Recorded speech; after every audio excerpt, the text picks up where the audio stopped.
Beneath the silent bones of the earth, where light fades into ancient breath, humanity once carved its first homes from stone. In these shadowed cathedrals of rock, echoes of firelight and painted hands still whisper of our beginnings. Here, walls became stories, and darkness became shelter. From the frozen caverns of Europe to the red deserts of Africa, the cave people shaped a fragile world between survival and spirit. A world that still hums beneath our feet, holding the first memories of who we were, and perhaps who we still are. Across the arid plains of northern Tanzania, where acacia shadows stretch beneath a golden sun, the Hadza people have long sought refuge within the cool embrace of stone. Here, near the glimmering edges of Lake Eyasi, shallow rock shelters cradle the oldest rhythms of human life. Smoke once curled against the walls, and the flicker of firelight revealed ancient handprints pressed into ochre and ash. Silent marks of presence, of memory, of belonging. For countless generations, the Hadza have followed the pulse of the wild, living as the wind moves, never bound to one place. When storms roll in from the Rift Valley or lions stalk the tall grass, the caves become sanctuaries, brief, sacred pauses in a life shaped by movement. These shelters hold the breath of those who came before, hunters who once returned with bow and arrow, gatherers who read the land like scripture, carved in soil and bark. The rock faces speak of endurance. Over thousands of years, the Hadza have watched empires rise and fall beyond the horizon, yet their way of life has remained close to the earth. Their shelters are not built to last, yet their spirit endures, carried in the stories traced by fingers against stone. In these walls lies the first language of humankind, the echo of hands reaching across time. As dawn returns to Lake Eyasi, the sun spills into the caves, warming the same stone that once guarded the ancestors. The Hadza step back into the open, their world vast and untamed. In the shifting balance between hunger and harvest and between predator and prey, they walk the ancient path of survival. The caves fade into silence once more, waiting as they always have for the next flicker of fire to awaken their memory.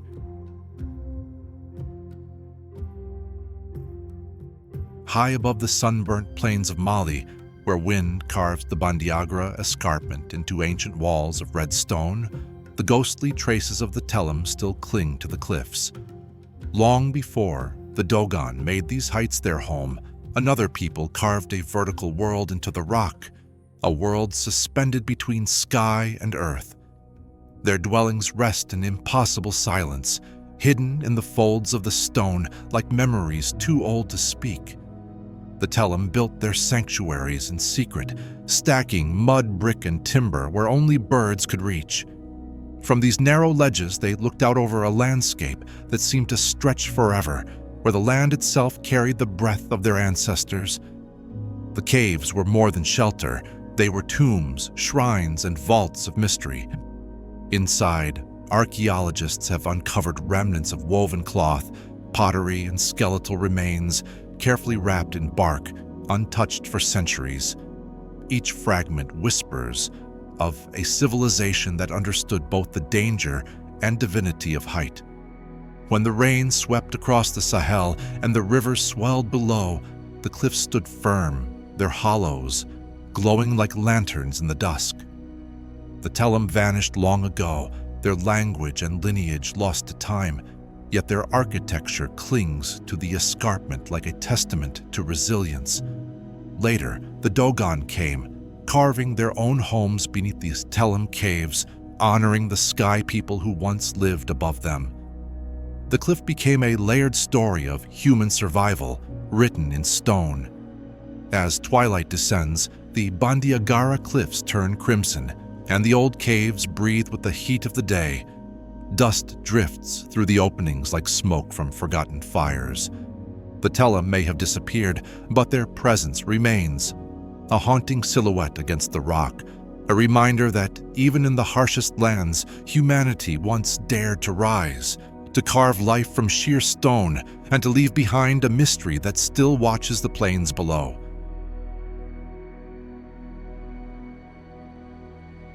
High in the rugged heart of the Drakensberg, where clouds cling to jagged peaks and the air hums with silence, the mountain caves of Lesotho hold stories older than memory.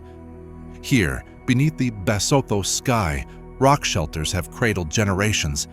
First the San, who painted the walls with the rhythm of their hunts, and later the Basotho herders, who still seek warmth in these stone chambers when winter's breath descends upon the land.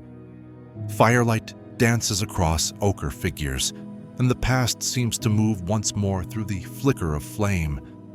These caves were born from ancient storms, carved by water and wind into cathedrals of basalt and time. The San once entered these hollows with reverence, filling the walls with images of eland hunters and spirits that bridged the seen and unseen worlds. Each brushstroke was a prayer, each color a memory of rain, blood, and dust. When the Basotho later came to these highlands, they found shelter within this painted silence, their herds grazing in the valleys below.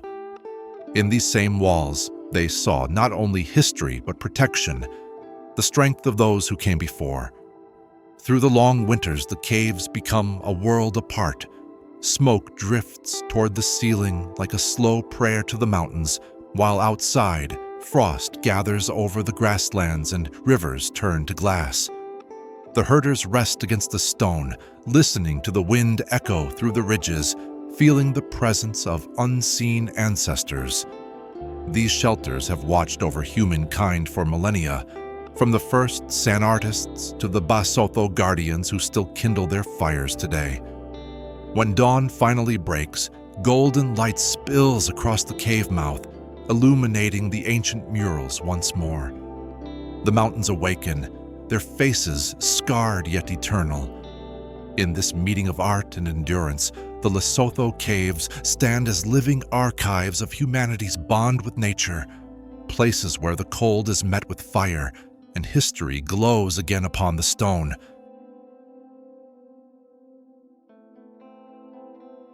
Across the desolate reaches of the Iran-Pakistan border, where desert winds sculpt the land into waves of stone, the caves of Balochistan breathe with an ancient stillness. Here, between blazing sun and endless sand, small bands of Baloch people have a long-sought refuge in hollows carved by wind and time. The land is harsh and unforgiving, yet within these natural shelters, life endures against all odds. The caves echo with the whispers of those who once kindled fire beneath the shifting light, shaping existence from dust and silence. These caverns, hidden among limestone cliffs and dry riverbeds, were not built by human hands but discovered, gifts of nature that offered shade, safety, and survival. For centuries, nomadic families and shepherds have used them as resting sanctuaries while crossing the desert's wide emptiness. The walls hold the marks of smoke and soot, faint signs of nights spent waiting for dawn. Every hollow tells of movement, of journeys across salt plains and rocky valleys where the horizon never ends. The history of the Baloch is bound to endurance. Empires have passed, borders have changed, yet their connection to the land has remained constant, woven through heat and wind. The caves of Balochistan have stood through all of it, their entrances like open mouths facing the desert storms. In the stillness of night, the stars seem close enough to touch, and the desert hums with the same rhythm that once guided caravans through these barren corridors. As the sun sets, the cliffs glow in shades of copper and gold, and the cave mouths darken into quiet silhouettes. Smoke curls into the fading sky, rising from a single ember that keeps the cold at bay. In these stark, forgotten landscapes, the Baloch cave dwellers remain as they have for generations, shaped by the earth itself, living where rock meets firelight, and where survival becomes an ancient form of art.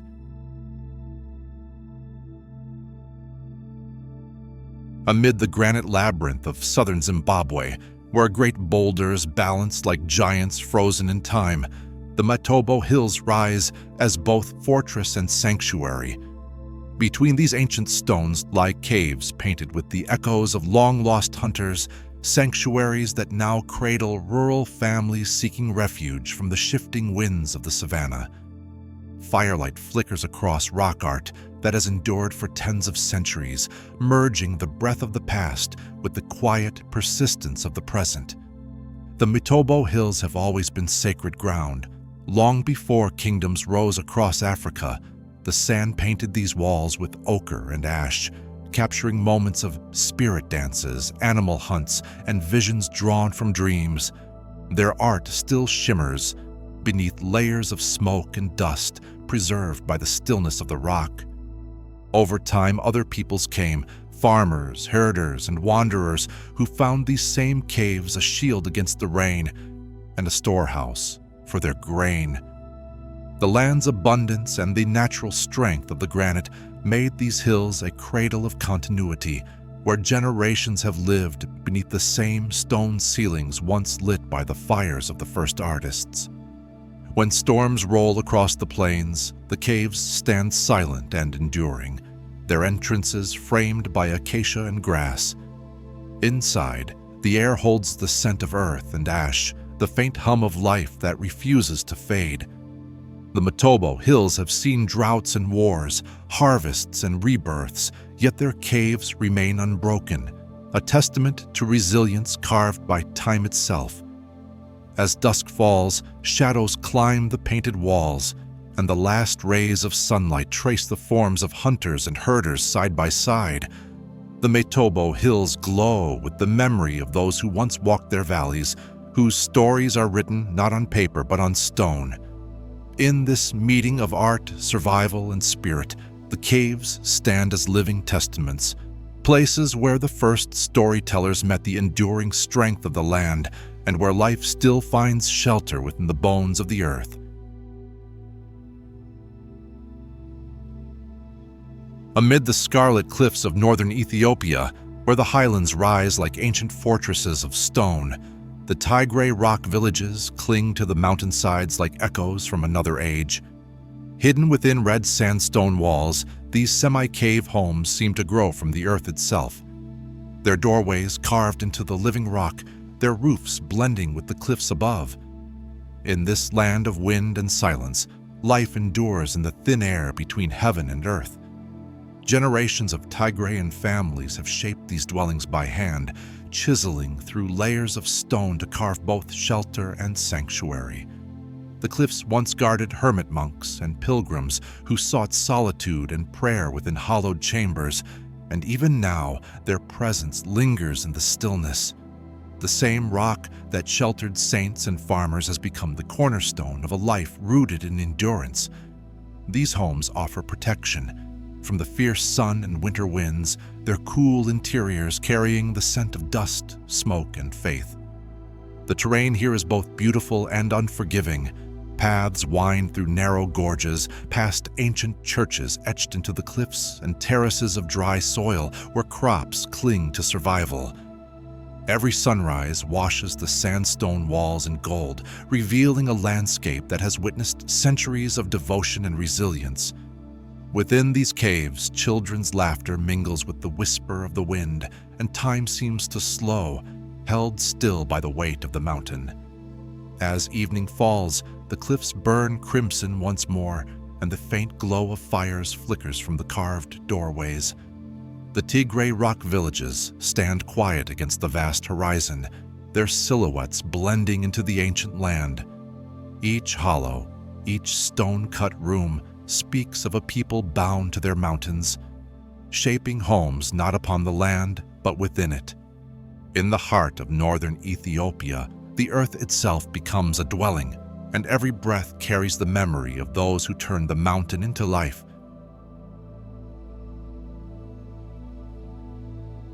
In the sun-drenched hills of southern Burkina Faso, where the land folds into red earth and stone, the Gurunsi have shaped their world within the cliffs themselves.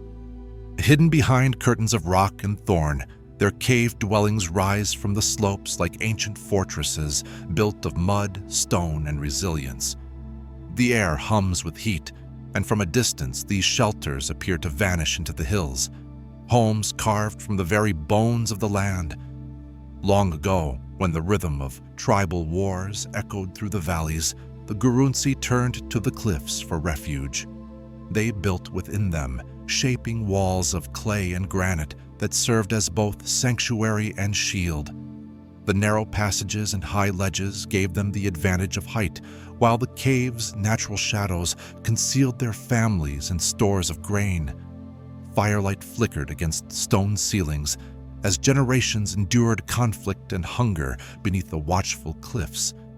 Even in times of peace, the caves remained sacred places, living memories of endurance, protection, and belonging. The architecture of the Gurunsi reflects a deep harmony with the land. Every line, every curve of their shelters mirrors the contours of the rock. Their walls are painted in earthy pigments, telling stories of ancestry and strength. These designs, both artistic and spiritual, transform simple dwellings into testaments of identity. The caves hold not only the marks of defense, but the quiet beauty of creation, born from the need to survive without breaking the rhythm of the earth. As twilight sweeps across the savannah, the hills of Burkina Faso glow in shades of rust and gold. The cliff shelters sink into shadow, their outlines merging once again with the land that birthed them. The wind moves softly through the valleys, carrying whispers of the Gurunsi ancestors who once watched over these stones. In their hidden world of mud and rock, the memory of their courage endures, carved into the hills, sealed in silence and guarded by time itself. Across the ochre expanse of northern China's Laos Plateau, where wind and dust have sculpted the earth into endless waves, the Shanxi cliff houses lie hidden within the golden cliffs. These ancient dwellings, carved horizontally into the soft Laos soil, form an underground world of quiet endurance. From a distance, only small arches and doorways mark their presence. Subtle openings that lead into homes shaped by hand and by history. For centuries, farmers and families have lived within these walls of earth, drawn to the protection they offer from the harsh northern seasons. Summers here blaze with dry heat, and winters cut through the air with bitter cold. Yet within the caves, the temperature remains gentle and constant. The Laos itself breathes, cool in the day, warm by night, wrapping its people in a balance that stone and timber could not provide. Generations have passed their lives within these carved sanctuaries where the scent of clay and smoke lingers like an unbroken memory. The cliff houses are more than homes. They are monuments to adaptation. Each chamber has been hollowed by hand, shaped into smooth domes that echo with the sound of family life and tradition. The soft earth bears the touch of centuries, walls patched, expanded, and passed down. Some entrances lead to entire networks of rooms and tunnels hidden beneath the surface like a living labyrinth. Here, the boundary between human and landscape disappears, and the earth itself becomes both shelter and heritage.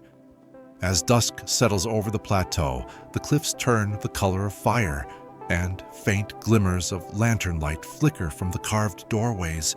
Smoke curls upward into the quiet air, rising from homes unseen yet deeply alive. The Shanxi cliff houses stand as one of the oldest living traditions of human architecture, where survival is art and the land itself becomes a home. In this meeting of soil and soul, humanity has learned to live within the mountain, not upon it, leaving behind a legacy carved softly into the face of the earth.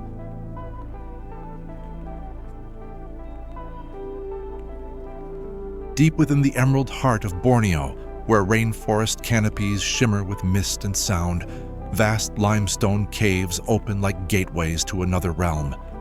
These ancient caverns, carved by rivers that have flowed for millions of years, shelter the stories of both nature and humankind.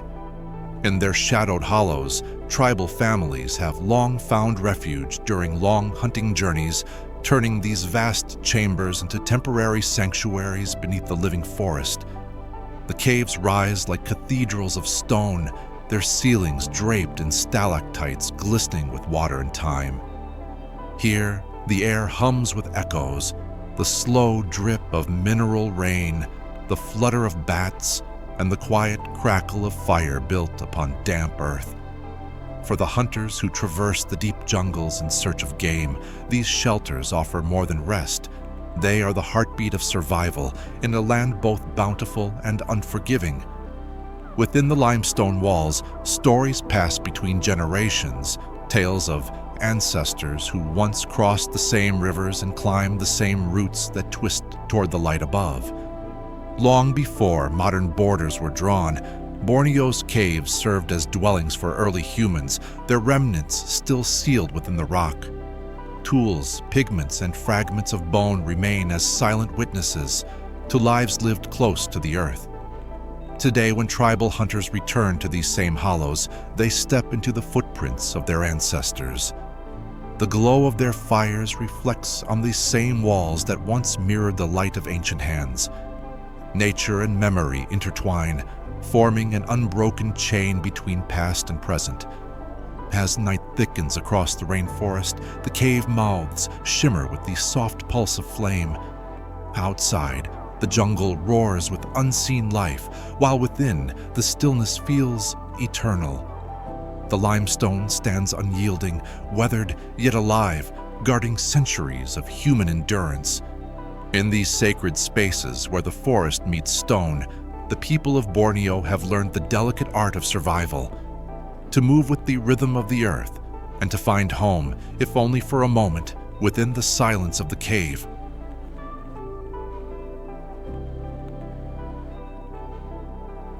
Far beneath the storm-washed skies of southern Ethiopia, where the Omo River winds through canyons of red earth and green savanna, lie the hidden rock shelters of the valley tribes. These caves, carved by wind and water, stand as quiet witnesses to an ancient rhythm of migration and survival. When the floods rise and the river devours its banks, the tribes retreat to these hollows in the cliffs, sanctuaries of stone that guard them from the power of the rain they both fear and revere. The Omo Valley has long been a crossroads of humanity. Within its vast expanse, generations of tribes have walked the same paths, following the pulse of the seasons. The rock shelters serve as resting places on these migrations, holding the smoke of fires long extinguished and the echoes of songs that once rose to the thunderclouds. The walls, streaked with mineral veins and soot, bear the faint marks of ancient hands, evidence of a people bound to the cycles of the earth. Yet the caves are more than refuge. During seasons of rainmaking, when the sky grows heavy and the land thirsts for renewal, they become ceremonial spaces. Within their darkness, elders chant to the spirits of water and stone, summoning the life-giving storms that sustain their fields and herds. The sound of the drums mingles with the rhythm of dripping water, and the cave itself seems to breathe, but alive with the memory of those who have sought balance between sky and soil. As dawn breaks after the rain, the valley awakens in hues of green and gold. The river surges once more through its winding course, and the tribes emerge from the caves to begin their journey anew. Behind them, the rock shelters fall silent, their shadows holding the memory of ritual and survival. In the Omo Valley, the caves remain as eternal witnesses, places where humankind meets the raw power of nature and where every storm becomes a story carved in stone.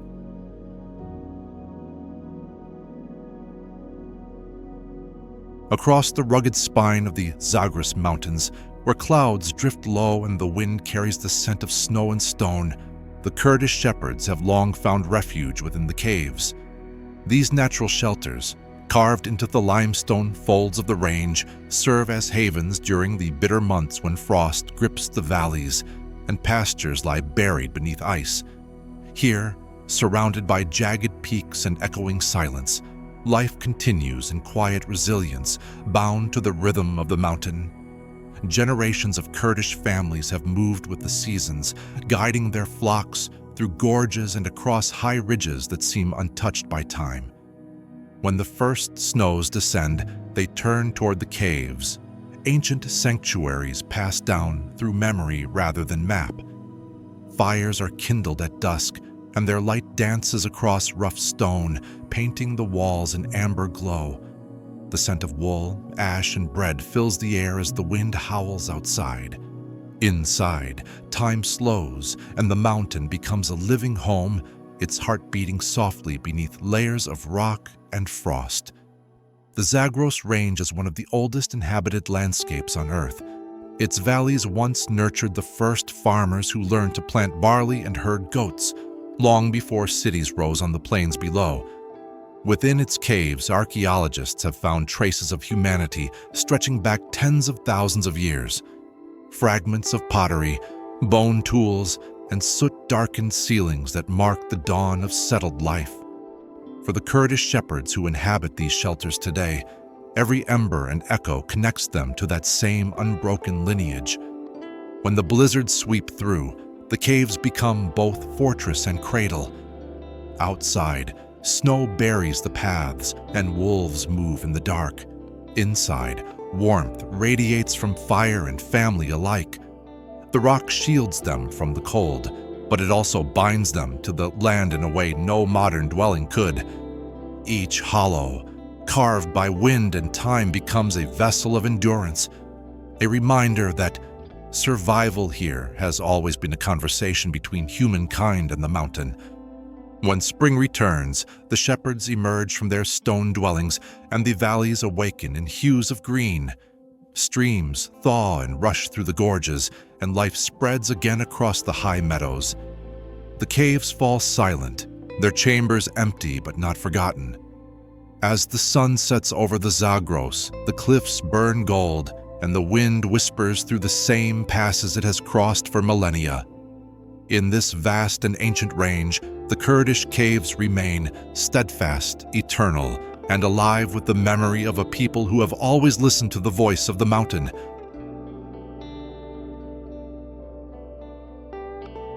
Beyond the palm groves of El Qasr Oasis, where the desert rolls into endless silence, the cliffs near Dandara conceal traces of life older than memory. Here, in chambers once carved for the dead, the living have found shelter. Families of the desert make their homes within ancient tomb caves, hollow sanctuaries hewn during pharaonic times and preserved by the dry breath of the Sahara. Their walls bear the faint etchings of hieroglyphs and the dust of centuries, yet they continue to echo with the quiet rhythm of human endurance. The caves of Dandara were never meant for the living. They were cut deep into limestone cliffs as resting places for the nobility of a vanished age, adorned with symbols of sun and eternity. But as time reshaped the desert and the sands swallowed temples, people returned to these forgotten tombs, seeking shade, safety, and belonging. Within their cool interiors, firelight dances over carvings of falcons, lotus flowers, and gods who once guarded the afterlife, now watching over shepherds and families who sleep beneath their gaze. Life here is bound to the rhythm of the desert. Outside, the wind carves the dunes into shifting forms, while inside, the stone remains still and unchanging. Each evening, the horizon glows with the deep red of sunset, and the caves seem to awaken, ancient spirits meeting the quiet persistence of those who endure the same land millennia later. These dwellings bridge two worlds, one of pharaohs and the divine, the other of ordinary survival beneath the same eternal sky. As night falls, the stars rise sharp and bright above the cliffs, mirroring the painted ceilings within. The air cools, the desert hums, and the faint smoke of fire drifts through the openings in the rock. The Dandara cliff dwellers rest within a legacy not of their making, yet deeply their own. The forgotten tombs of kings, reborn as homes for the humble. In the stillness of Egypt's western desert, the past and present breathe together, bound forever by the enduring shelter of stone.